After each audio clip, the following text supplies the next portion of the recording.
Shalom peuple de Dieu, nous disons merci au Seigneur pour la grâce qu'il nous accorde encore aujourd'hui de pouvoir nous approcher auprès de vous et pour partager la parole de Dieu. Alors depuis quelques temps déjà que nous avons commencé à parler sur les héros de la foi. Nous avons pu parler déjà jusqu'à ce jour d'Abraham qui est l'un des héros de la foi. La Bible parle de lui comme étant le père de la foi.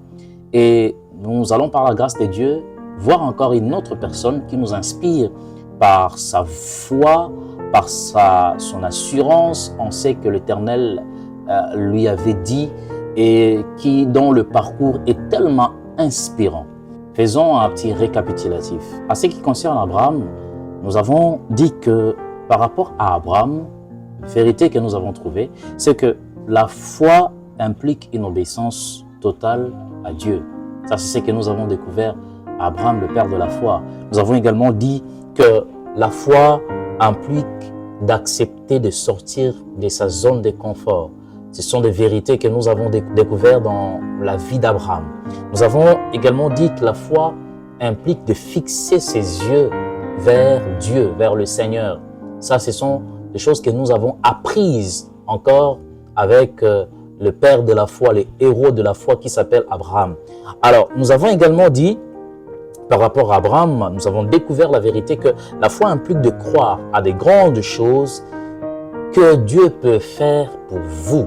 La foi implique de croire à des grandes choses que Dieu peut faire pour vous. Nous avons également parlé de plusieurs vérités, presque 6 à 7 vérités que nous avons découvertes dans la vie de foi d'Abraham. Alors aujourd'hui, nous prenons ceci. Nous sommes en train maintenant de parler sur Noé, un des héros de la foi.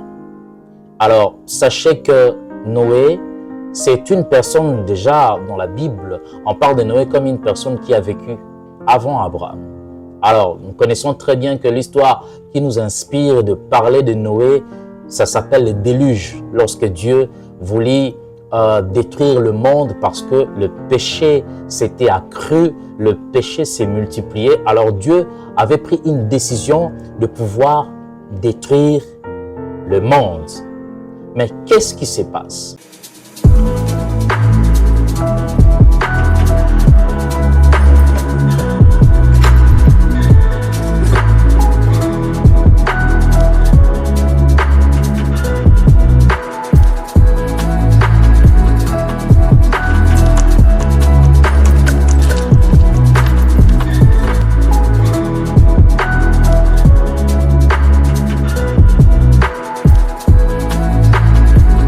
Dans Genèse chapitre 6, verset 12, la Bible dit « Dieu regarda la terre et voici, elle était corrompue, car toute chair avait corrompu sa voie sur la terre. » Je vous donne également Hébreux chapitre 11, verset 7.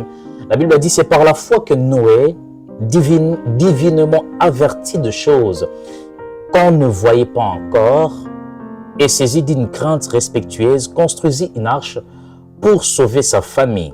C'est par elle qu'il condamna le monde et devint héritier de la justice qui s'obtient par la foi. » Alors, la première vérité que nous faisons sortir de la vie de Noé, à ce qui concerne la foi, bien-aimé, la toute première vérité, je l'ai intitulée « Un homme ou une femme de foi est reconnu par sa capacité à commencer quelque chose qui n'a jamais existé. » Je reprends.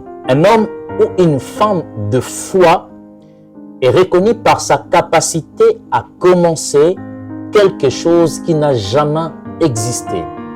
Lorsque le monde ou le peuple de ces temps-là ont péché, ses habitants de cette contrée certainement ont péché, alors Dieu s'est décidé de détruire la terre. Mais Dieu va utiliser une personne avec une mission très spécifique. Il va lui demander de construire l'arche. L'arche avec comme objectif de pouvoir protéger Noé parce qu'il a été trouvé intègre, ainsi que sa famille. Mais disons-nous en face, l'arche, ce n'était pas une petite chose.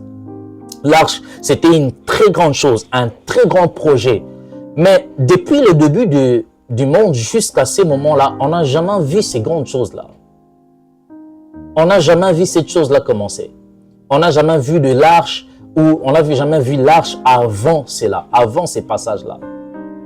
Alors Dieu va demander à Noé de commencer une chose nouvelle qui n'a jamais existé. Et j'aime l'attitude de Noé. Noé va obéir à ce que l'Éternel lui avait dit pour commencer cette histoire qui n'a jamais existé. Noé n'avait pas la crainte parce que Noé en fait ne se référait à personne ni aucune technologie qui jusqu'à ce jour-là avait construit une arche.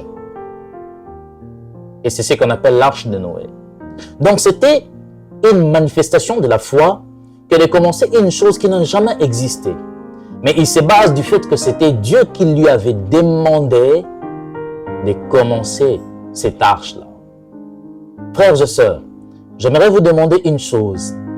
N'hésitez pas à commencer quelque chose qui n'a jamais existé, surtout si vous êtes certain que c'est Dieu qui vous a demandé de le faire. Pourquoi? Parce que tout ce que nous vivons aujourd'hui, tout ce que nous avons, tout ce que nous utilisons aujourd'hui a toujours eu un début quelque part. Il y a toujours des gens qui ont commencé quelque chose quelque part. Alors, sachez également que les gens qui commencent quelque chose de nouveau sont toujours mal compris. Généralement, ce sont des gens qu'on ne motive jamais, mais plutôt des gens qu'on essaie un peu de démotiver. Alors, si c'est Dieu qui vous a demandé de commencer, soyez motivés par cette parole que Dieu vous a dite. Mais retenez également ceci, ne méprisez pas le faible commencement. Si la chose que vous devez commencer, qui n'existe pas, que vous devez nécessairement le commencer, même si ça doit commencer petit, il ne faut jamais négliger le faible commencement. Parce que Dieu commence toujours également par de petites choses et monte petit à petit avec de grandes choses. Dieu commence par de petites obéissances et monte avec des grandes obéissances. Dieu commence toujours par nous demander de petites choses avant de faire pour nous ou de nous demander de réaliser des grandes choses. Laisse que le Seigneur vous bénisse abondamment.